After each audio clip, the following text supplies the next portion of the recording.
हम सब लोग 2024 में प्रवेश कर रहे हैं और पत्रकार बंधु का हमेशा से सहयोग रहा है। निश्चित तौर पर हम आपका भी धन्यवाद करना चाहते हैं। जो पिछले साल आपदा आई, आपदा के बाद आप लोगों का पूरा सहयोग मिला, हिमाचल की जनता का हमें सहयोग मिला, हमारे सभी सदस्यों का, मंत्रिमंडल के सदस्यों का, सभी विधायकों का हमें सहयोग मिला। और इस वर्ष जब हम नवप्रवेश में प्रवेश कर रहे हैं तो आपको याद होगा पिछले वर्ष की भांति हमने अनाथ बच्चों को एक कानून बनाया था, अनाथ बच्चों के संबंध में बात कही थी और हमने उसको अब धरातल पर लाया है। और हिंदुस्तान का पहला कानून जिसमें अनाथ बच्चों को हमने कहा था कि सरकार ही माता है, सरकार ही पिता है, वो अब लागू हो चुका है। जब कोई चीज कही जाती है और धरातल पर आती है तो उसका सुखद अनुभव होता है। तो 4000 बच्चों को हमने पिछली बार उनके लिए जो कानून बनाने की बात साल के पहले दिन कही थी, उसी विषय में हम आज दूसरी बात आपसे कहने आए हैं। जितने भी दिव्यांग बच्चे हैं, अपंग बच्चे हैं, उन बच्चों को के लिए कोई ऐसा स्टैंडर्ड का शिक्षा संस्थान नहीं है कि उन बच्चों की पढ़ाई हो सके। उन बच्चों के लिए शिक्षा संस्थान प्लस पढ़ने के बाद उनके लिए कोई ऐसा कॉलेज नहीं है। और ये समाज के वो वंचित बच्चे हैं जो शिक्षा तो प्राप्त करना चाहते हैं, चाहे वो अंधा है, बहरा है, गूंगा है या 70% के करीब अपंग हो चुका है। हमारी सरकार ने आज साल के पहले दिन उन बच्चों के लिए एक योजना लाने की हमने एक योजना लाने की योजना सोच रहे हैं जो आने वाले समय में फैसला लिया है, जो आने वाले समय में आपको उस पर नजर आएगी, धरातल पर नजर आएगी। उनके लिए एक बड़ा स्कूल के बच्चों के लिए शिक्षा संस्थान बनाएंगे, उनको पूरे पढ़ने की सुविधा देंगे और आधुनिक सुविधा देंगे। जो लेटेस्ट मॉडल टेक्नोलॉजी है उसके आधार पर ये सुविधा देंगे। फिर उसके बाद वो जब स्कूलिंग कर लेगा तो उसकी कॉलेज की पढ़ाई के लिए उसी संस्थान में इंटीग्रेटेड स्कूल भी और कॉलेज भी हम बनाने का हमने फैसला किया है। तो इस दृष्टिकोण से आज के शुभ दिन हमने ये फैसला उन दिव्यांग बच्चों के लिए किया है जो किसी न किसी कारण से शिक्षा से ना छूट जाए और उनको शिक्षा के स्तर में बेस्ट शिक्षा मिले। इस दृष्टिकोण से हमने एक ये फैसला किया है। दूसरा फैसला हमने कहा था पहले भी कि हाटी के संदर्भ में हमने केंद्र सरकार को, जब लॉ डिपार्टमेंट ने हाटी से संदर्भ हमसे पूछा था तो उसमें एससी के बारे में क्लैरिफिकेशन हमें चाहिए थी। लॉ डिपार्टमेंट ने जब कुछ ऑब्जेक्शंस रेज किए, हमने सितंबर में हाटी के बारे में क्लैरिफिकेशन भारत सरकार को भेजी और समय समय पर मेरी इस मामले में गृह मंत्री जी से भी बातचीत होती रही। मुझे खुशी है जो हाटी समुदाय के लोग हमारे क्षेत्र में रहते हैं, उसमें परसों रात को हमको ये फैसला हमारे पास आया और हमने उस फैसले को विस्तृत पढ़ा और आज जैसे ही तत्काल हमारा ऑफिस खुला, हमारी कैबिनेट ने हाटी समुदाय को एसटी का दर्जा देने की अधिसूचना जारी कर दी है। शेड्यूल ट्राइब की सूचना जारी कर दी है। और हमने तो उस समय भी कहा था कि जैसे ही हमें उसकी क्लैरिफिकेशन आएगी हम 24 घंटे के भीतर इस अधिसूचना को लागू कर देंगे। लेकिन अभी तो 24 घंटे हुए ही नहीं है, हमने तो उनको 10 घंटे के भीतर ही लागू कर दिया है। और इस संदर्भ में इस सूचना के बारे में मैं 3 तारीख को नाहन में जाकर लोगों को भी इस बारे में संबोधित करूंगा कि जो हाटी समुदाय काफी समय से इसको मांग कर रहा था, काफी सालों से कांग्रेस की जो पिछली सरकारें थे उन्होंने भी इस केस को आगे बढ़ाया और आज उस समुदाय के जो एसटी का दर्जा देने की बात है उसको भी इस आज साल के पहले दिन हमने उसकी नोटिफिकेशन करके इसे लागू कर दिया है। तीसरा फैसला हमने उन बेरोजगार युवाओं से संबंधित किया जो बेरोजगार युवा गांव में रहता है, गांव के परिवेश में पला बड़ा है, गांव में अपना जीवन यापन कर रहा है, क्योंकि 90% के करीब हमारे युवा जो है वो गांव में ही रहते हैं। हमारे जो परिवार है गांव में ही रहते हैं। शहर बहुत कम है हिमाचल प्रदेश में। हिमाचल प्रदेश की 90% पॉपुलेशन गांव में रहने वाली है। उनके लिए कैसी योजना लाई जाए, हमारी कैबिनेट ने आज विस्तृत विचार विमर्श किया और विचार विमर्श करने के बाद हमने एक फैसला किया कि जो हमारी स्वरोजगार योजना है उस योजना को बढ़ावा देने के लिए हम एक योजना लेकर आए हैं। हम राजीव गांधी स्टार्टअप योजना जो सोलर पावर प्रोजेक्ट से संबंधित है, ये फेज 2 है। प्रथम चरण ई व्हीकल का था। राजीव गांधी स्टार्टअप योजना का जो सोलर पावर प्रोजेक्ट योजना का फेज 2 को आज हमने कैबिनेट ने अनुमति दी। इसमें जिसके पास 3 बीघा जगह होगी उससे सरकार उस युवा से 10% उस पावर प्रोजेक्ट की कॉस्ट की सिक्योरिटी लेगी। जैसे कि 3 बीघा में 40 लाख का पावर प्रोजेक्ट बनता, सोलर पावर प्रोजेक्ट लगता है। सोलर पावर प्रोजेक्ट से संबंधित योजना है। अब 40 लाख में अगर मार्जिनल मनी उसकी लगेगी तो 10 लाख लगनी चाहिए अगर वो बैंक से लोन लेता है। हमने उसकी मार्जिनल मनी को सिक्योरिटी के रूप में कन्वर्ट कर दिया और सिर्फ 40 लाख के पावर प्रोजेक्ट में जो 100 किलोवाट का लगता है उसको 4 लाख रुपया सिक्योरिटी जमा करवानी पड़ेगी और सरकार से उसकी जो 3 बीघा जगह है हर महीने उसको 20,000 रुपया सरकार से मिलेगा। यानी कि 1 साल का उसको 2,40,000 रुपया सरकार से मिला करेगा। ये योजना इसलिए लाई गई है, कई हमारे युवा साथी मैं कई बार जाता हूँ, देखता हूँ, चंडीगढ़ में देखता हूँ, दिल्ली में देखता हूँ, कई प्रकार के हॉस्पिटैलिटी सेक्टर की जॉब वो करते हैं। तो मैंने उनसे पूछा कि आपको कितना पैसा मिलता है, तो कहते हैं कि हमें 14,000 मिल रहा है, 15,000 मिलता है। तो मैंने उनसे पूछा कि आपके घर में कितनी जगह है, तो कहते हैं हमारे पास 3 बीघे भी है, 5 बीघे भी है, 10 बीघे भी है, 10 कनाल भी है, 20 कनाल भी है। तो मैंने उनसे बात की और उनसे बात करने के बाद हमने पाया कि कई युवाओं के पास पैसा नहीं होगा। अगर उनके पास जगह है तो पैसा नहीं होगा, तो अगर वो अपनी जगह देते हैं तो सरकार की तरफ से उसे 100 किलोवाट का पावर प्रोजेक्ट लगाने के लिए 20,000 रुपया पर मंथ मिलेगा। अगर वो 250 किलोवाट का 200 किलोवाट का लगाता है तो उसको 40,000 रुपया पर मंथ मिलेगा। अगर वो 500 किलोवाट का लगाता है उसके लिए 10 बीघा जगह चाहिए तो उसे 1 लाख रुपया पर मंथ मिलेगा और साल का उसको 12 लाख रुपया मिलेगा। 1 लाख की कॉस्ट हुई उसकी।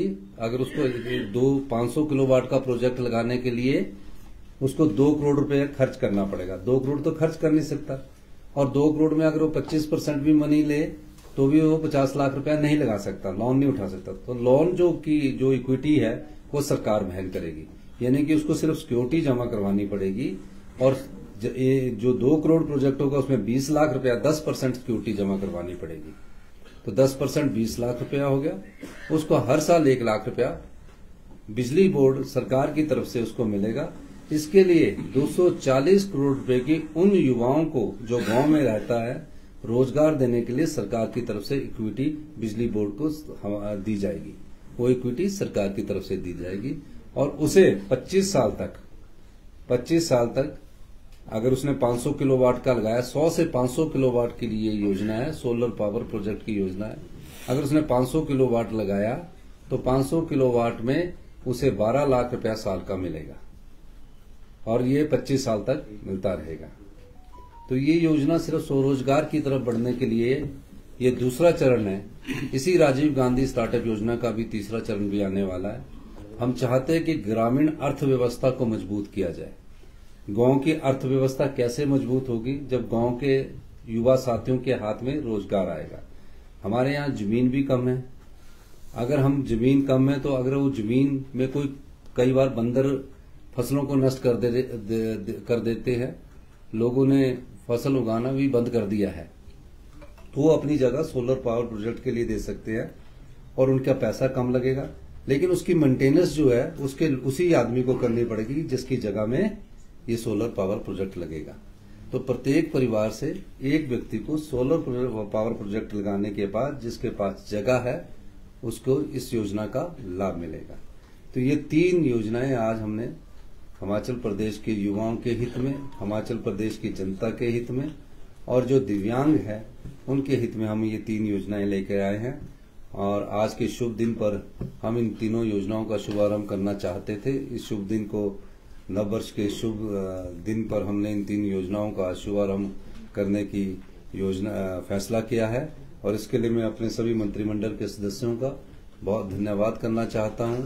और जो हाटी के हमारे सिरमौर के जो लोग ट्रांसगिरी की हैं उनको भी बहुत बहुत मुबारकबाद देना चाहता हूं कि हमारी सरकार ने जैसे ही हमारे पास नोटिफिकेशन आई हमने कहा था आपको हमने हाटी एसटी का दर्जा हाटी समुदाय को उपलब्ध करवा दिया है, जिसकी विधिवत घोषणा भी नोटिफिकेशन भी हो गई है और विधिवत घोषणा 3 तारीख को जो मैं नहाना आऊंगा वहां मैं करूंगा।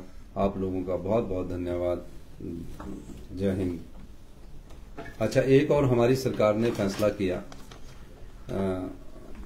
कि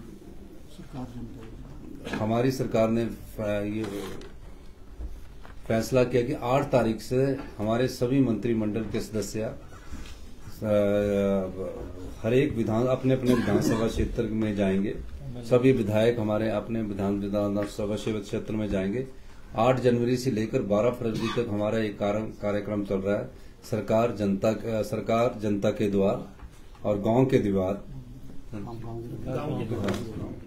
हाँ, सरकार, ये जो कार्यक्रम है ये जनता के द्वार, सरकार गांव के द्वार। तो सरकार गांव के द्वार का कार्यक्रम हमारा 8 जनवरी से शुरू हो रहा है, जिसमें सभी हमारे विधायक जो है, सभी हमारे पार्टी के जो कंटेस्टेड कैंडिडेट है वो हर एक पंचायत में एक दिन में 2 पंचायतों का दौरा करेंगे और जो हमने 1 साल में जो कार्य किए गए हैं उन कार्यों का उल्लेख करेंगे और जो भविष्य में हम उन योजनाएं आत्मनिर्भर हिमाचल के लिए बना रहे हैं उनके बारे में भी वो चर्चा करेंगे। हम चाहते हैं कि हम आत्मनिर्भर हिमाचल की ओर बढ़े। इस दृष्टिकोण से हमने कई नियम परिवर्तन किए हैं, कई व्यवस्थाएं परिवर्तित की है। तो आत्मनिर्भर हिमाचल की दिशा में हमारा सरकार गांव के द्वार कार्यक्रम की शुरुआत 8 जनवरी से शुरू हो रही है और 12 फरवरी तक ये कार्यक्रम हमारा चलेगा।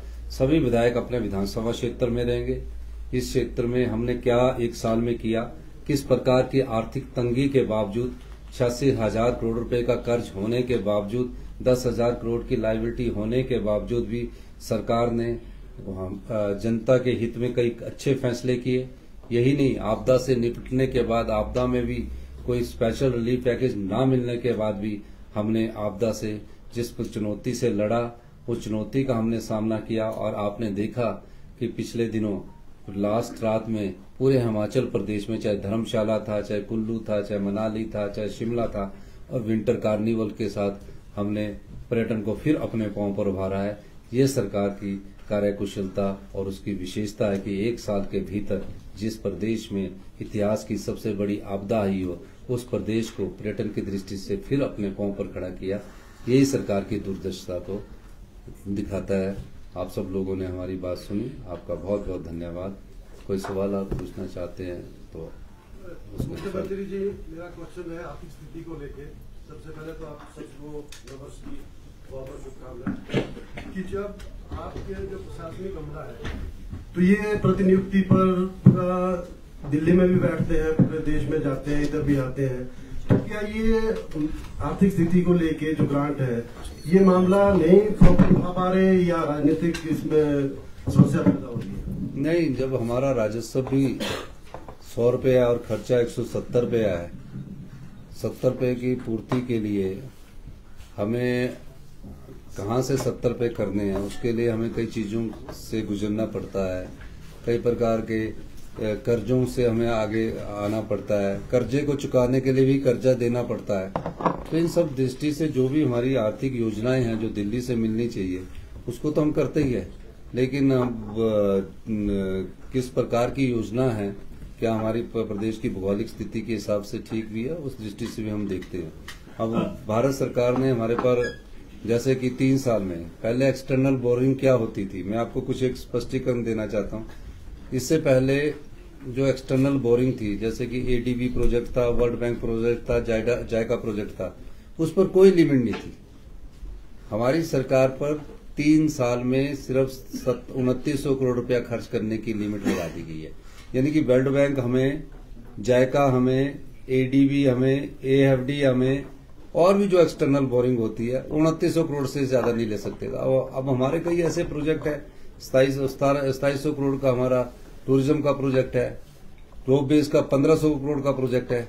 तो 3 साल में यानी 1 साल में हम 900 करोड़ की एक्सटर्नल बोरिंग ले सकते हैं।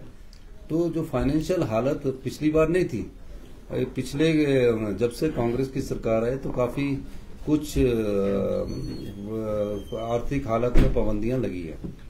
सीएम साहब, आई हैव अ क्वेश्चन कि आपने जब आप व्हेन यू अज्यूम पावर, आपने उस टाइम पर कहा था कि कांग्रेस का एक जो वो है जीरो टॉलरेंस फॉर करप्शन, और शिमला स्मार्ट सिटी प्रोजेक्ट में भी एक अनाउंसमेंट हुआ था कि हम इसमें इंक्वायर करेंगे। जो पाइप्स का घोटाला हुआ या खरीद हुई उस पर भी हम उसको इंक्वायर करेंगे। Then also about the stone crushers. तो अभी तक इनमें से कहाँ पे इंक्वायरियां हो चुकी है और कितनी कंप्लीट हुई है? देखिए, जो इंक्वायरीज की बात है, हमारे पास जो भी रिटर्न में कंप्लेंट आएगी, शिकायत आएगी, उस पर सरकार अमल करती है। मैं मुबारकबाद देना चाहूंगा हिमाचल की जनता को और हिमाचल के सभी सदस्यों को कि जो हमारी नीति है जीरो टॉलरेंस अगेंस्ट करप्शन, उसके साथ हम चल रहे हैं। और हिमाचल में पिछले 1 साल में हमारे सरकार में ऐसा कोई मामला नजर नहीं आया। लेकिन जो पिछली सरकार में जो आप कह रहे हैं कि पाइप्स की खरीद हुई है या स्मार्ट सिटी में जो घोटाले हुए हैं, और उस दृष्टि से हमारी सरकार पूरा सब प्रकार से रिपोर्ट्स एकत्रित करेगी, और जो कोई रिटर्न में हमें कोई कंप्लेंट देगा और जहां हमें भी लगेगा, सुमोटो अगर हमें भी लगेगा, उस पर कार्रवाई की जा सकती है। सर, मेरा सवाल ये है कि सरकार 2023 में अपनी बजट घोषणाओं पर कितना खरा उतरी है। दूसरा सवाल सर, हाटी को जनजातीय दर्जा देने की घोषणा राज्य सरकार ने तो जारी अधिसूचना कर दी है, लेकिन इसमें सवाल ये है कि एससी और ओबीसी के लोग कह रहे थे कि हमें इसमें इंक्लूड ना किया जाए। तो सवाल मेरा आपसे ये है कि क्या उनको इसमें इंक्लूड किया गया है? वो तो नोटिफिकेशन पढ़ लेना आपने सर, एससी को एक्सक्लूड कर दिया गया है, वो तो नोटिफिकेशन में आ गया। सर, असेंबली में आपने अभी कहा था, असेंबली में कहा था वो 20,000 जो रोजगार के मसले हैं, और अब आगे 31 मार्च के लिए थोड़ा सा टाइम है, फिर लोकसभा चुनाव का कोड ऑफ कंडक्ट का इशू है। जिन विभागों के पास ऑलरेडी भर्तियां हैं, जैसे वन मित्र या बाकी हैं, वो तो खैर चल रही हैं, जल शक्ति भी उसमें है, लेकिन पुलिस भर्ती में अभी क्योंकि कमेटी नहीं बनी है तो उसमें टाइम लगेगा। और बाकी क्या पुलिस, देखिए पुलिस भर्ती जो है उसकी भी प्रक्रिया चल रही है, और जल्दी भर्ती अभी इसी महीने शुरू हो जाएगी। तो 20,000 का फिगर हो जाएगा पूरा? 20,000 से भी 20,000 का फिगर तो पूरा एक्सीड करेगा। फिगर का मतलब होता है कि काम शुरू हो चुका है। अभी कई 600 के करीब तो स्टाफ नर्सेज अभी भर्ती होने शुरू हो चुकी है, और भी कई चीजों में रोजगार के अवसर मिल रहे हैं। जैसे ई व्हीकल है, ये सोलर पावर आ गई, तो 20,000 से तो काफी ऊपर चला जाएगा। सरकार, मैंने ये कहा कि सरकार में 20,000 भर्तियां होगी, बाकी रोजगार का अवसर तो कहीं और जगह चलेगा। 2 कैबिनेट मंत्री शामिल किए सर। संविधान क्या कहता है सर इस विषय में? क्या इतने दिन बिना विभाग के मंत्री रह सकते हैं? और दूसरा ये सर, दिक्कत कहाँ आ रही है? क्या कांग्रेस हाईकमान या फिर आपस में कुछ बात नहीं बन पा रही है सर? अब संविधान तो मुझे पता नहीं क्या कहता है, अगर मुझे जानकारी दे देंगे तो मैं बता दूंगा।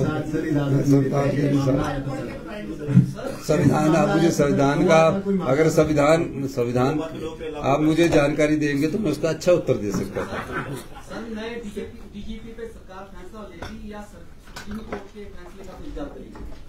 देखिए, ये सब फैसले जो है प्रशासनिक है, प्रशासनिक स्तर पर हल किए जा रहे हैं, और इसको फैसला कब लेना है ये प्रशासनिक क्षेत्र के अधिकार और हमारे मंत्रिमंडल के अधिकार क्षेत्र में होता है। इस पर अभी विचार विमर्श किया जा रहा है।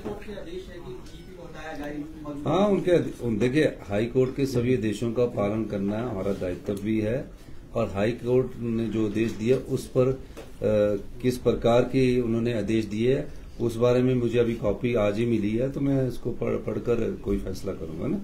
धन्यवाद।